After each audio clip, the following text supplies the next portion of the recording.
So it's very interesting when we talk about barriers. I think we have to understand how we define barriers for ourselves versus what other people define it for us. When I was a young child, I didn't understand what barriers were in front of me because I just wasn't self-aware, right? As a young child, you can probably imagine I was a tomboy. I wore jeans and a t-shirt every day. I played with all the boys. I played basketball in the driveway, and that really never changed. But I was very happy. I had a good childhood. I was led to be my authentic self when I was young, but I didn't realize what being gay was until I was probably 14 years old.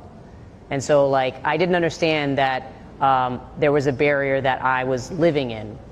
But I knew something about myself. I was never going to get married, and I was never going to have kids because I would never be with a man. I didn't even understand that I could be with another female as an option. So that was something that as a young child, you're shaping your world, and you're looking at the military lifestyle that I was in. I was a military brat, and all these families and all these people, and I was like, okay, I'm not going to have that. And I was okay with that because I was okay with being me. I wasn't trying to fit into something else. So I didn't create a barrier for myself, but it was something that I recognized long time, years later, that I was like, oh, I used to think really interesting thoughts about what my life was going to be like. Obviously, fast forward, I am very happy in being my authentic self. And I think that working a lot in the masculine-dominated fields creates a lot of barriers, but it also has some advantages sometimes. I wear menswear.